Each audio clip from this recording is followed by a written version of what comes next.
अस्सलामुअलैकुम। उम्मीद है आप ठीक होंगे। मेरा नाम उमर है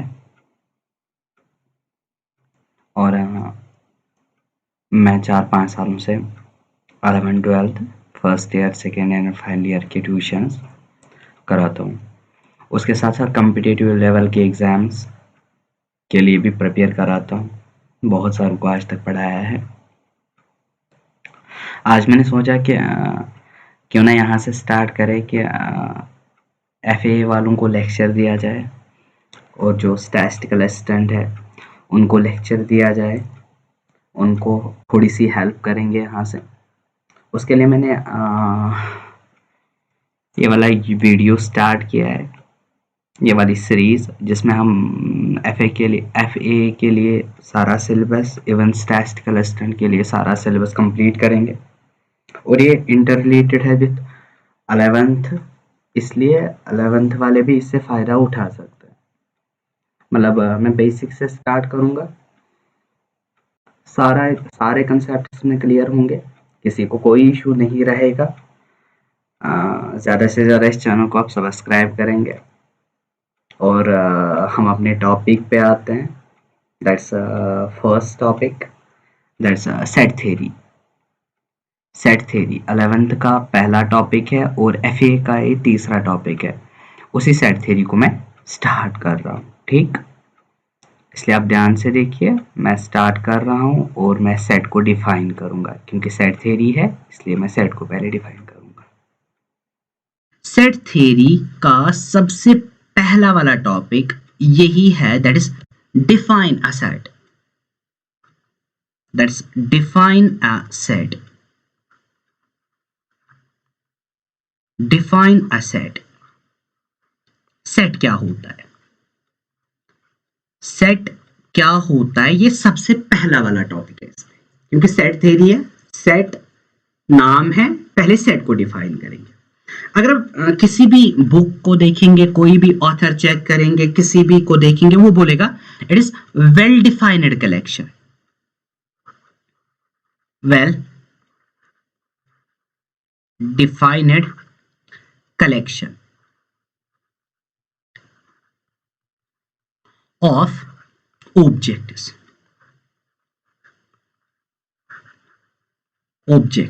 या थिंग्स या एलिमेंट्स, कुछ भी। वेल डिफाइंड कलेक्शन, ये हो गया। डेफिनेशन खाली इतनी है, लेकिन इसमें जो वर्ड आता है ना, that is this one is the particular word, well defined. What means well defined? Well defined का मतलब क्या है, मैं आपको बोलूंगा, अब ध्यान से देखना है इसको। वेल डिफाइंड का पहले अगर मतलब समझ आ गया ना आपको, सेट का बेसिक्स हो गया।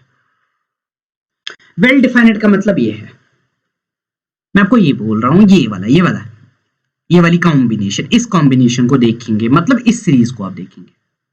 मैंने लिया 1 2 3 4 A 5। क्या ये वेल डिफाइंड कलेक्शन है? Is this a well defined collection? क्या ये वेल डिफाइंड कलेक्शन है? क्या इस कलेक्शन को मैं बोलूंगा हमने एलिमेंट्स को कलेक्ट किया और हमने उसको वेल डिफाइंड कलेक्शन में लिख दिया। अब देखिए वेल डिफाइंड क्या होता है, इस एग्जांपल से आपको 100% समझ आएगा। 1 ये आपको भी पता है, 1 नंबर है कोई, 2 नंबर है, 3 नंबर है, 4 नंबर है, 5 नंबर है, लेकिन वहां से क्या बच गया? A, is it a number? No, it is not a number, ये नंबर नहीं है।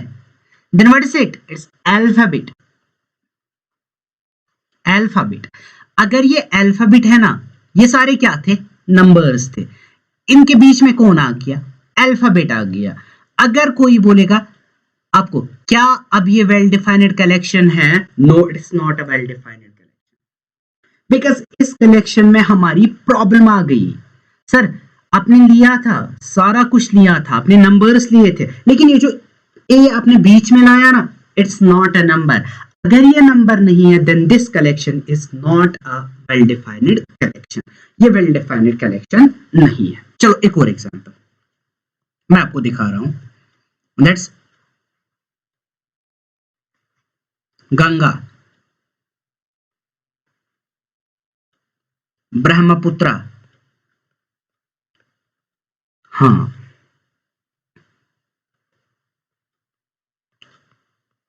गोदावरी एंड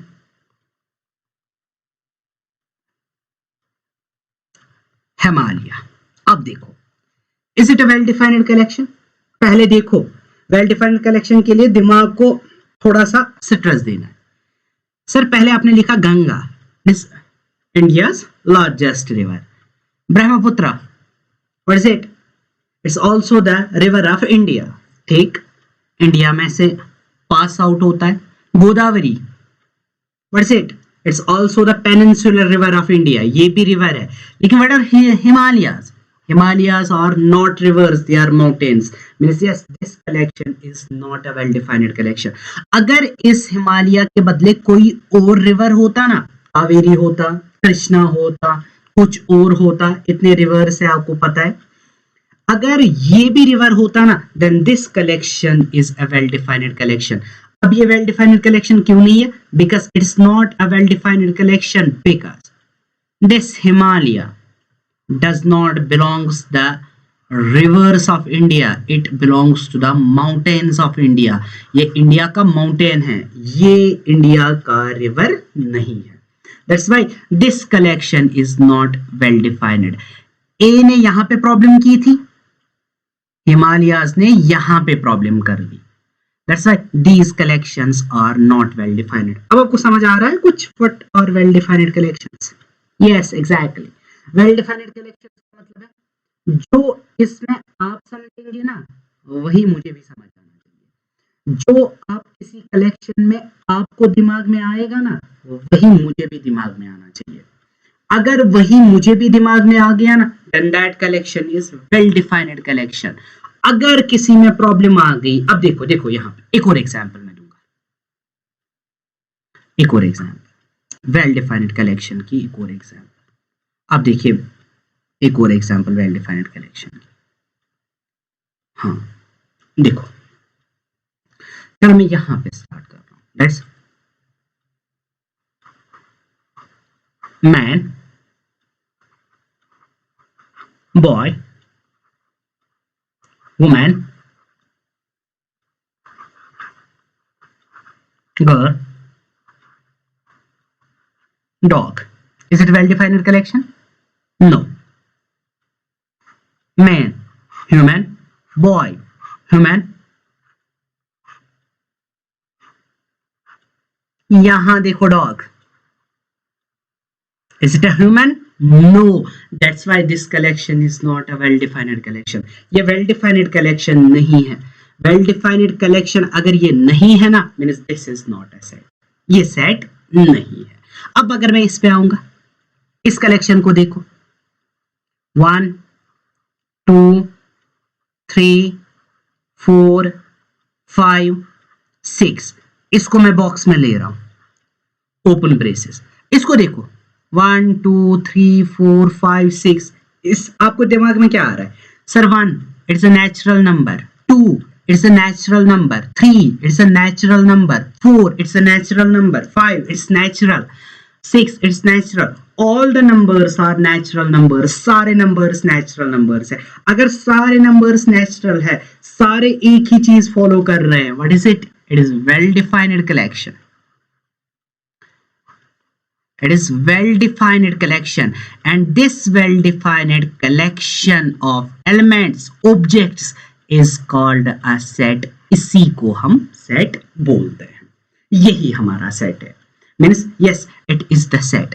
ये कोई बोलेगा आपको A, B, C, D, E.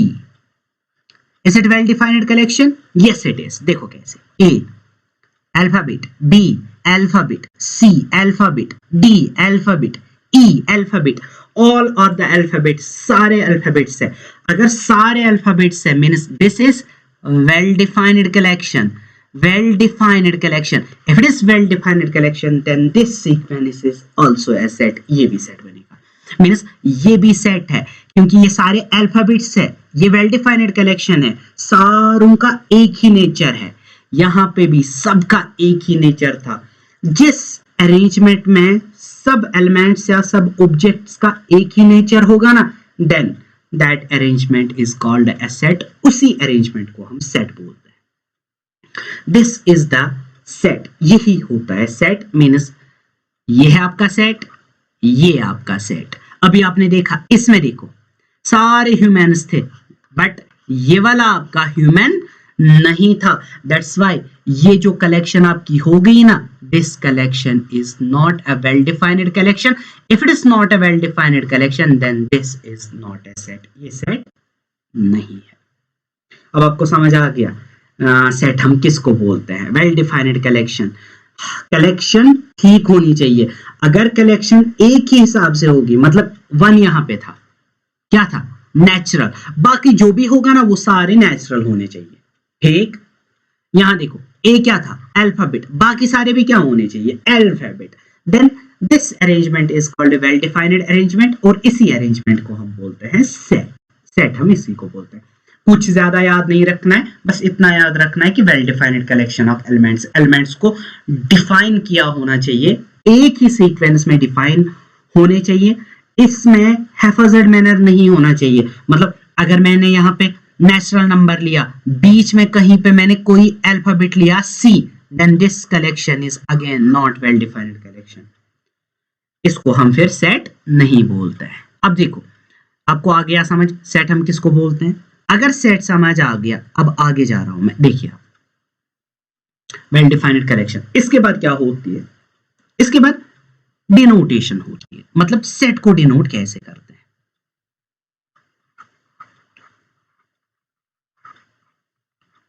Denotation मतलब हम शॉर्ट में कैसे चेक करें, शॉर्ट में हम सेट को कैसे रिप्रेजेंट करते हैं। रिप्रेजेंट हम कैसे दूर से देखेंगे, yes this is the set. यहां देखो, यहां देखो, the set is denoted by या रिप्रेजेंटेड बाय कर्ली ब्रेसेस। इस टाइप की ब्रेसेस होती है, इस टाइप की ब्रेसेस होते हैं, और इस ब्रेसेस के अंदर क्या होते हैं, एलिमेंट्स होते हैं। ब्रेसेस इसी टाइप के होते हैं। ठीक, मुझे पूरा बनाना नहीं आता है, ना मुझे बोर्ड पे बनाना आता है, ना रफ पे, ऐसे ही मैं बनाता हूं, यही है। ठीक, अब देखो इन ब्रेसेस में एलिमेंट्स होते हैं, इन विच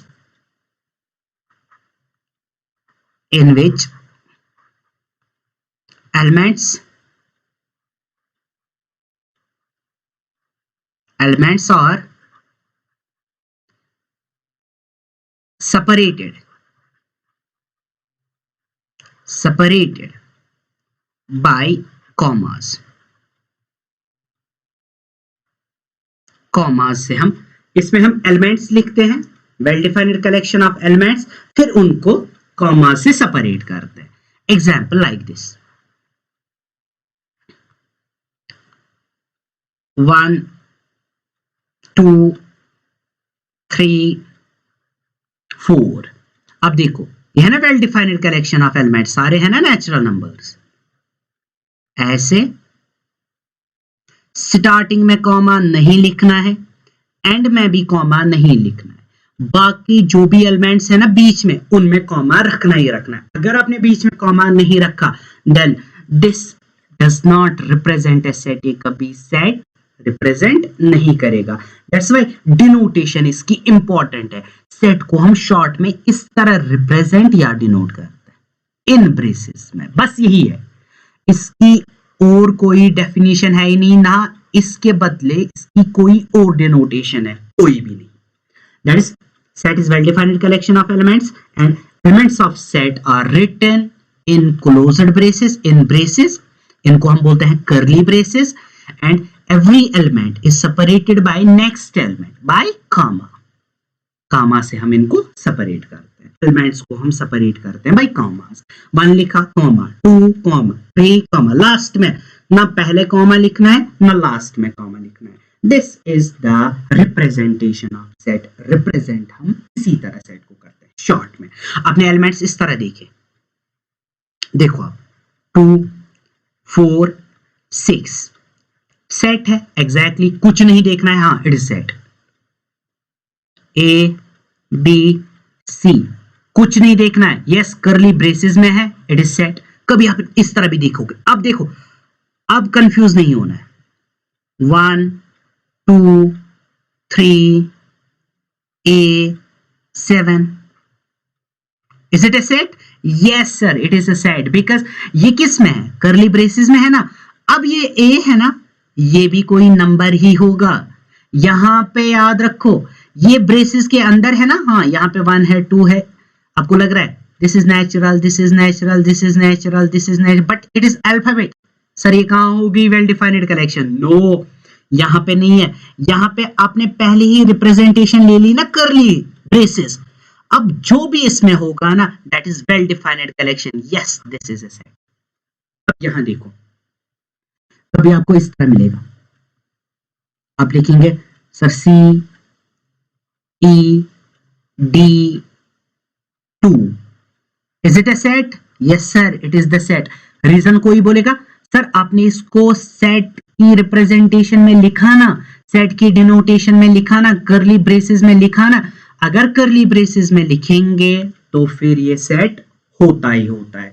रिप्रेजेंटेशन ऑफ सेट यही है, दैट इज सेट को हम कैसे रिप्रेजेंट करते हैं। Sets are always and always represented by curly braces. Curly braces, curly braces से हम सेट को रिप्रेजेंट करते हैं। हो गया? हाँ इतना हमारा हो गया। अब चलो आगे, रिप्रेजेंटेशन आ गई ना, अब लिखेंगे नेमिंग ऑफ ए सेट।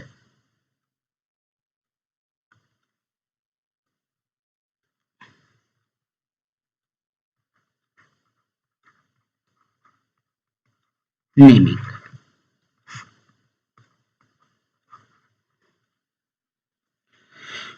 देखो आप set is always named by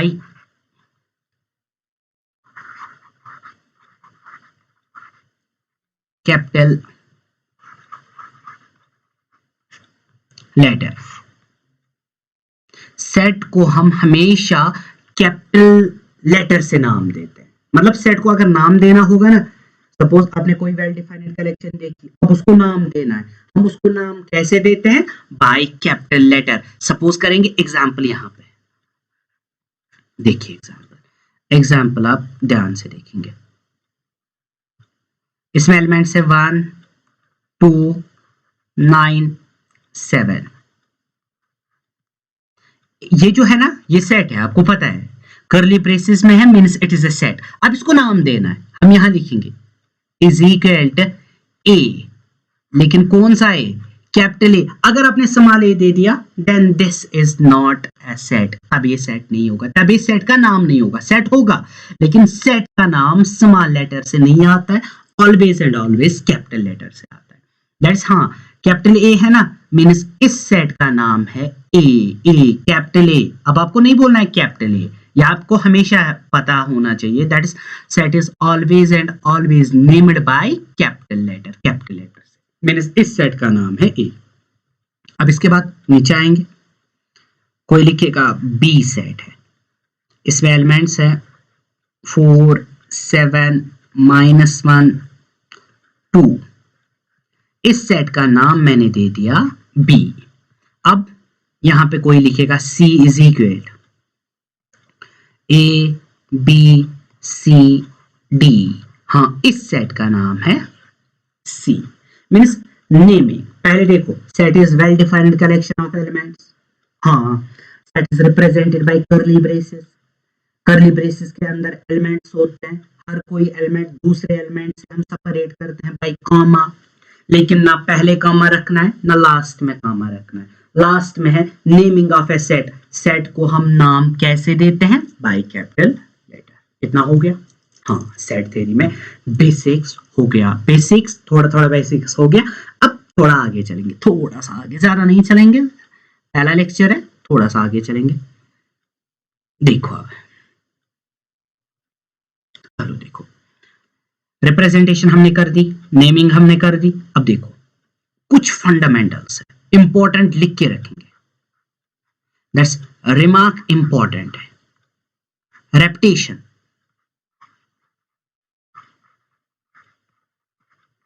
repetition of elements is not allowed in set theory।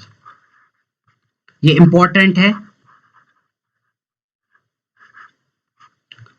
ये बहुत ज्यादा इंपॉर्टेंट है, ये वाला मोस्ट इंपॉर्टेंट है। मतलब क्या हो गया? मतलब सुनेंगे, ये कोई सेट है, इस सेट में मैंने एलिमेंट्स कुछ इस तरह ले लिए, 1 2 3 2 5 7 2 9, ठीक। अब देखो इस सेट में प्रॉब्लम क्या है, देखो इस सेट में क्या है, आपने देखा ना, सेट 1 ठीक है, 2 ये भी ठीक है, 3 ठीक है, लेकिन 2 फिर से आ गया, 5 ठीक है, 7 ठीक है, 9 ठीक है, 2 फिर से आ गया। मींस एक एलिमेंट कितनी बार रिपीट हो रहा है? 3 बार हो रहा है ना। सेट थ्योरी यही कहती है, repetition of elements is not allowed. Repetition of elements allowed नहीं है, एलिमेंट्स को हम रिपीट नहीं कर सकते। जो एलिमेंट अगर 10 बार भी होगा ना, उसको एक ही बार लिखना है, अगर 100 टाइम्स भी होगा ना, उसको एक ही बार लिखना है। मतलब इसी सेट को हम इस तरह लिख सकते हैं, देखो इसी सेट को, ये सेट है, ये सेट है, it is the set, set है, लेकिन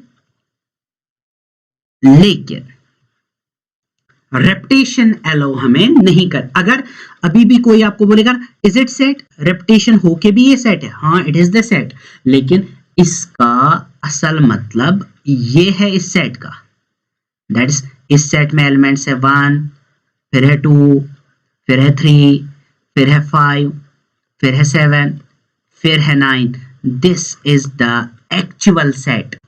यहां पे रेपिटेशन थी, यहां पे रेपिटेशन नहीं है, और जिसमें रेपिटेशन नहीं होती है वही हमें लेना होता है। This is the important concept, that's, ये बहुत ज्यादा इंपॉर्टेंट कंसेप्ट था। अब कोई set capital X, it is A B E R B G I H, is it set? Yes, curly braces में है, ये है सेट। लेकिन इस सेट में प्रॉब्लम क्या है सर? बी रिपीट हो रहा है। अगर बी रिपीट हो रहा है ना, repetition is not allowed, repetition is not allowed in set theory. So हम इसको इस तरह लिखेंगे, A B E R G I H, this is the set. अब देखो यहां पे सेट ही था लेकिन रेपिटेशन थी, यहां पे सेट ही है लेकिन रेपिटेशन नहीं है। This is the best form of this set, इस सेट की बेस्ट फॉर्म है। Repetition is not allowed, set theory में रेपिटेशन अलाउ नहीं है। दूसरे पे आएंगे, दूसरे पे आएंगे, एक और इंपॉर्टेंट कंसेप्ट लास्ट में सीखते जाएंगे, और फिर इंशाल्लाह कर एक और है इंपॉर्टेंट, इट्स इंपॉर्टेंट, बहुत ज्यादा इंपॉर्टेंट है, that is order of elements does not matter